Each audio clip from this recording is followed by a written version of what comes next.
పూర్తి వివరాలకు చదవండి రేపటి అక్షర శిల్పం దినపత్రికలో.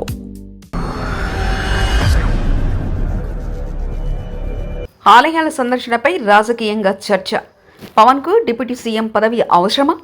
వామపక్ష నేతలు టార్గెట్ చేస్తున్నారా? ఏపీ రాజకీయాలు ఆసక్తికరంగా మారుతున్నాయి. కూటమి పార్టీల మధ్య కొత్త అంశాలు తెరమీదికొస్తున్నాయి. బీజేపీ అధినాయకత్వం సైతం ఏపీపైన ఫోకస్ చేస్తుంది. ప్రభుత్వం పూర్తిస్థాయి బడ్జెట్ ద్వారా తమ లక్ష్యాలను స్పష్టం చేసేందుకు సిద్ధమైంది.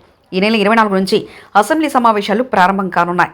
డిప్యూటీ సీఎం పవన్ కళ్యాణ్ వరుస ఆలయాల సందర్శనపైన రాజకీయంగా చర్చ మొదలైంది.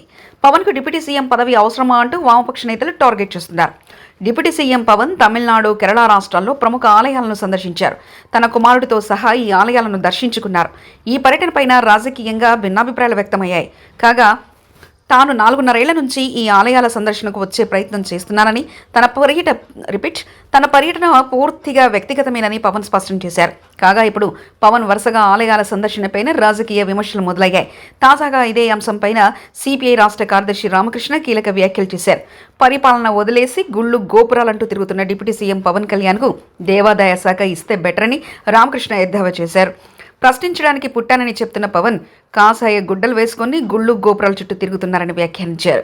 ప్రశ్నించడం, పాలించడం మానేసి తిరిగే పవన్ కళ్యాణ్కు ఉప ముఖ్యమంత్రి పదవి అవసరమా అంటూ నిలదీశారు. క్యాబినెట్లో ఉన్న ఆయన ప్రశ్నించకుండా మౌన దీక్షలు, కాసాయమంటూ తిరగడం ఏమిటంటూ మండిపడ్డారు. ఏపీలో అనాదిగా వస్తున్న చట్టాలను అధిగమించి గిరిజన ప్రాంతాల్లో ఆదాని హైడ్రో ఎలక్ట్రికల్ ప్రాజెక్టులు 2022లో ఏకంగా 2500 ఎకరాలకు కేటాయించారంటూ ఆయన మండిపడ్డారు.